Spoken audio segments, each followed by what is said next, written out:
nanonood lang ako ng clip sa YouTube, no? Hindi siya movie. So sabi ko, ba't parang yun ang naramdaman ko. Ngayon, kinumpare ko siya sa Bollywood, sa Indian movie, no? Kasi sa Indian movie, ilang movies yung nakaka-relate ako, no? Na tapos maganda yung latag ng history, istorya, no? Paano kinuwento yung istorya, maganda yung pagkaka-express. So dito naman, yun yung hinahanap ko.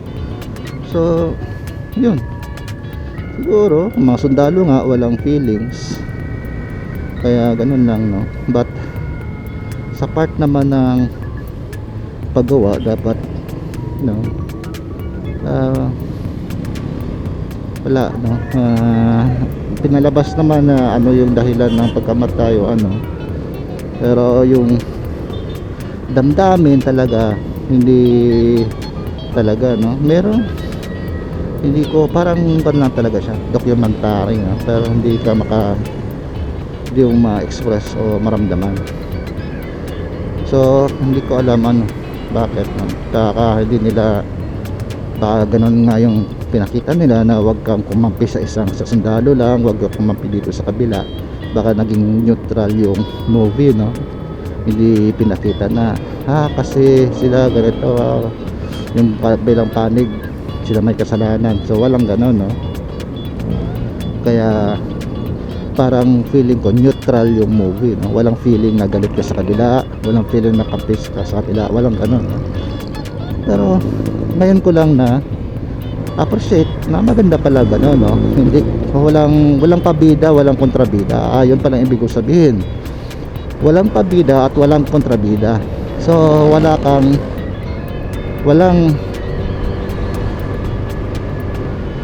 kang maramdaman sino yung bida at kontrabida, no? Kaya yun siguro yung gusto na lang ipalabas doon sa movie na yun. Kaya wala masyadong feeling. Basta ang pinalabas lang nila,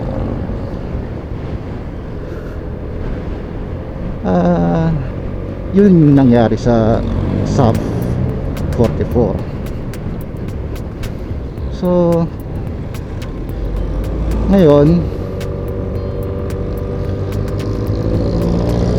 ang pinalabas doon yung talagang ano ba nangyari sa kanila, bakit nagkaganon, at sino nag-utos. So yun lang yung pinakita, no? Parang talagang totoo din, no? Kung makita mo sa mga interview, mga ganon, so walang mga feelings masyado. Di katulad ngayon, gustong kunin yung damdamin mo. So parang na-realize ko, baka sinadya nila, no, na walang paawa effect, walang pabida effect, walang kontrabida effect. Ano lang yung nangyari, yun. So pwede palang gawin sa isang movie yun, o kung yun yung ginawa nila, no? So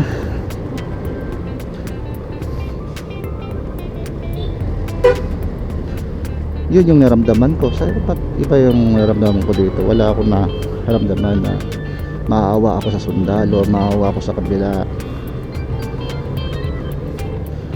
So walang gano'n, no? Ngayon ang nakakita doon, kung ano yung bakit pumunta sila doon, at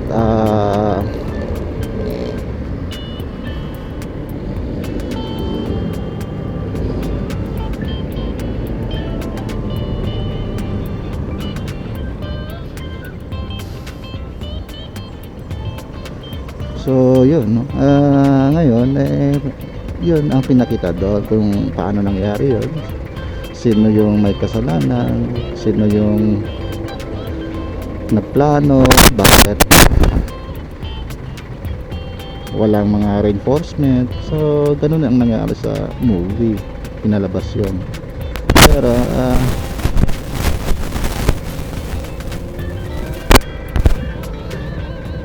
ako personally, naramdaman ko yung bakit nangyari yung ganong problema, no?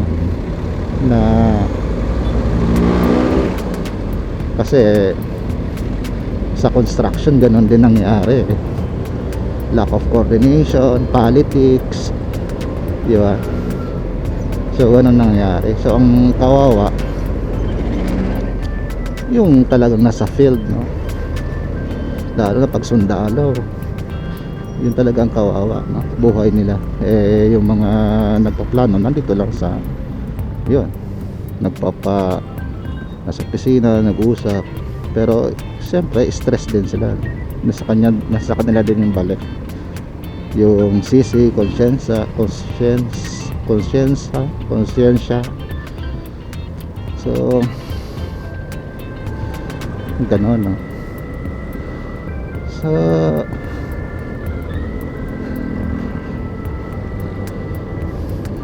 yun ang nakita doon, but hindi naman ako masyadong naniniwala doon, or naniniwala ako pero that's normal, nangyari talaga yon na magkakabulilyasa sa pagpaplano, no? Ang problema, dapat nga pagbuhay ang tinataya, dapat nagplano ng maigi, no? Yun yung talagang problema doon. But para magka-problema sa isang plano, normal yon. Kaya lang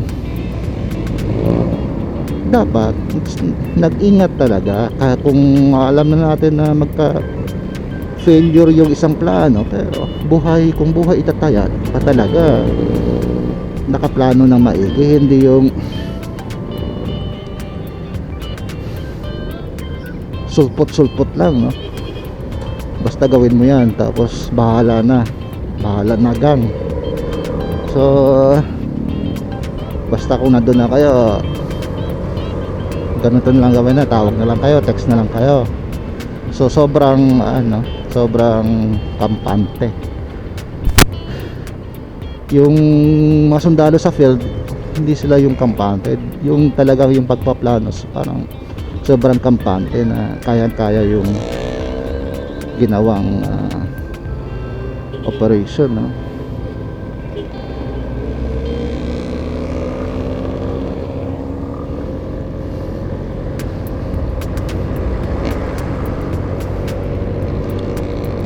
So sana yun lang naman ang problema doon, no? Hindi talaga pinano ng maayos, kaya kawawa din.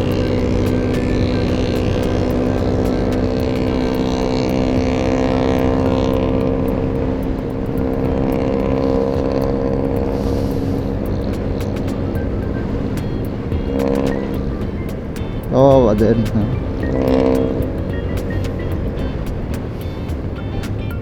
Eh ganun talaga, nagbabarilan. So self defense talaga lahat, no?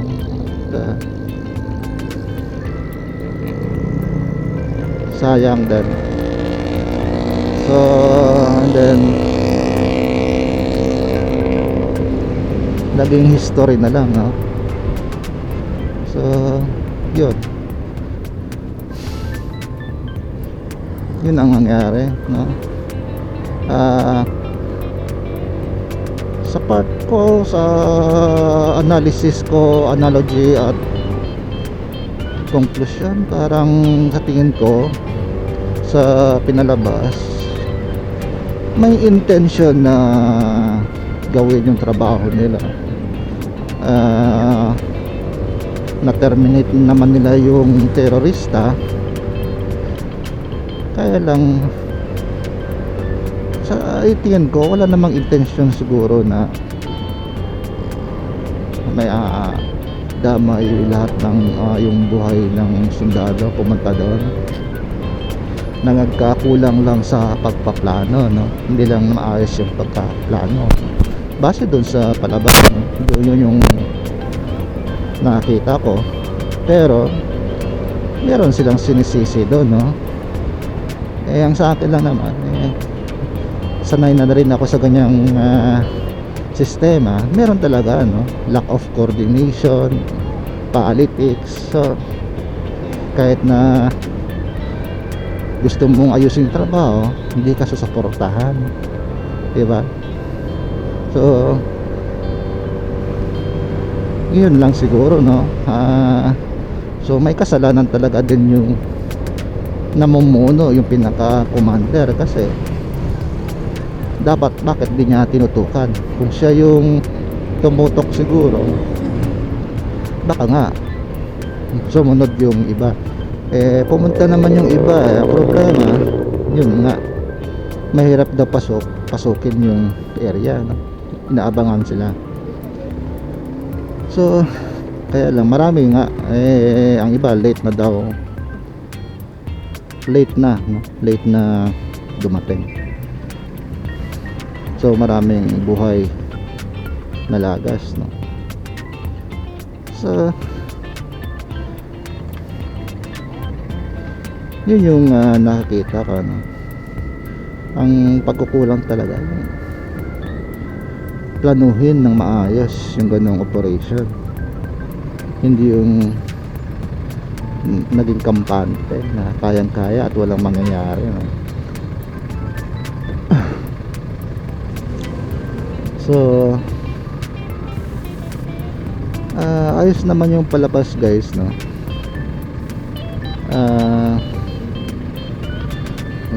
Kinulang na ako doon sa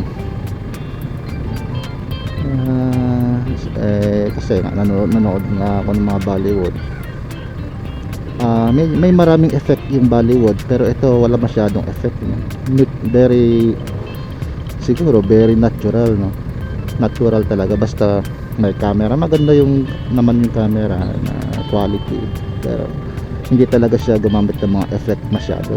Siyempre gumamit sila ng effect ng pasabog, pero yung effect na katulad na nagtumbling na lumipad, wala silang mga ganun, no? Normal, parang tao talaga yung galaw, no? So ganun, guys, no? So ang main objective siguro ng movie, pakita lang yung nangyari, no? Pero not 100% yun talaga yung kwento, no? Baka bias, no? Baka bias naman, no? Hindi natin alam yung panig ng yung, hindi kasi siya ang nandun yung pinaka tinuturong may kasalanan, pero walang nagpaliwanag siya ng konti, sinisinga yung sa dulo, sinisinga yung sundalo kung bakit daw hindi niya ginawa ito. So yung sundalo pa yung sinisi, tama naman yung sagot ng sundalo na huwag sisiin yung sundalong namatay na, kundi yung nandito pa sa mundo ang dapat